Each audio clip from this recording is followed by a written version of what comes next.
Guys, may malaking problema yung air blade ko. Sa bandang unahan, parang may bakal na nagkukuskusan.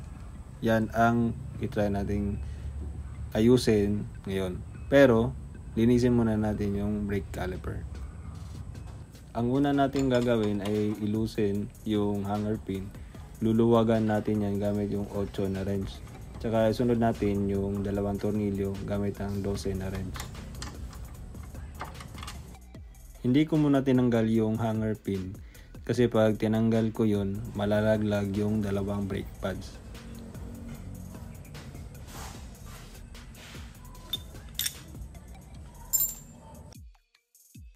Pag natanggal na yung hanger pin, dangal-dahan natin alisin yung 2 brake pads.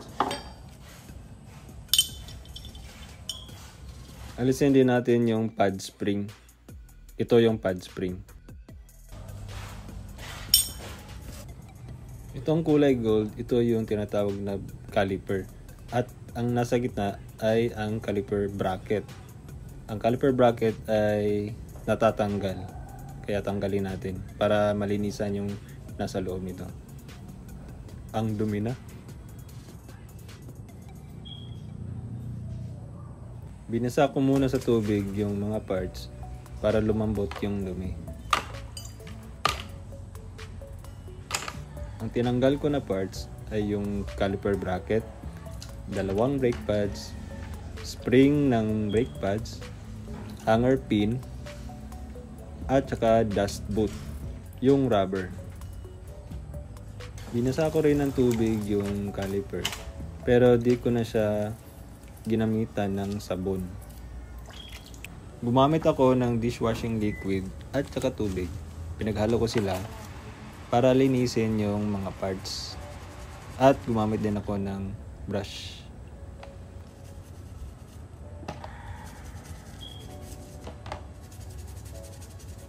Medyo natagalan ako sa paglinis ng caliper bracket kasi ito yung may grasa. At ang grasa niya ay matigas na. Pati na rin yung boot, yung rubber. Matigas na rin yung grasa.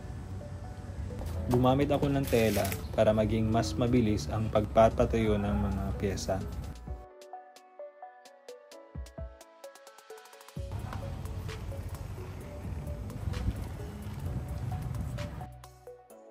Pinunasan ko rin yung caliper, tsaka binumba ko yung brake para lumabas yung brake piston para mapunasan ko rin yung loob ng piston. May napansin pala ako sa brake pads.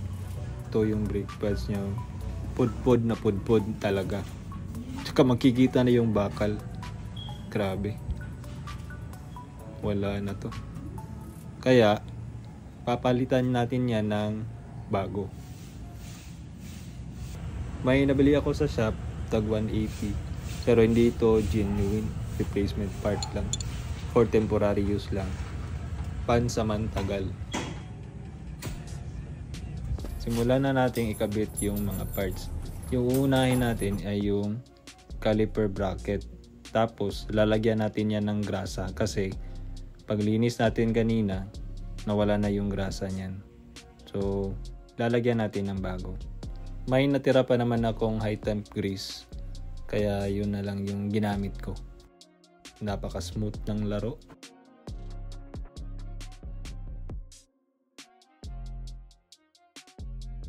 Tinanggal ko yung mga sobrang grasa para hindi dumikit yung alikabok. Lagay na natin yung boots, dust boot, yung goma. Hindi ko rin pala naipakita pero yung spring wag nyo rin kalimutan. Isalpak na natin yung bracket. Yung dust boot kailangan nakasalpak din yan sa base ng mga pin sa bracket. Yan o. Kanina hindi ito magalaw-galaw eh.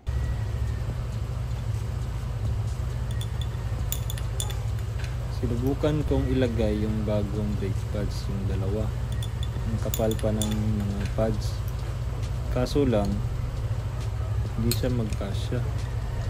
Kahit anong pihit ko sa bracket, wala talagang space para sa disc o yung tinatawag na rotor sa may gulong.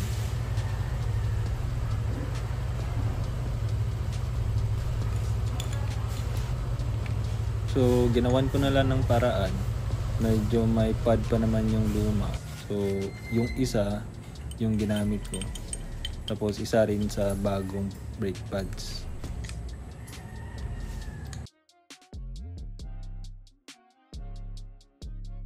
At yun, meron ng space. Buti na lang. Hinigpitan ko yung hanger pin gamit lang ng kamay ko para mamaya pag gamit ko ng wrench, hindi mag-move yung dalawang brake pads. Ibalik na natin yung dalawang tornilyo.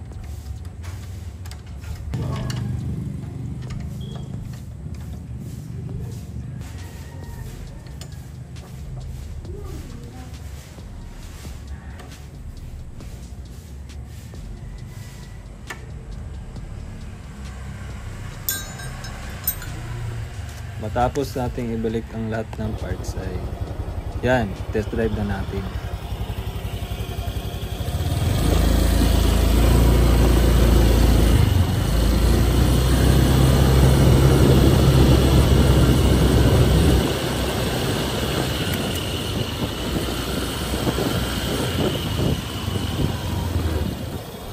Goods, wala nang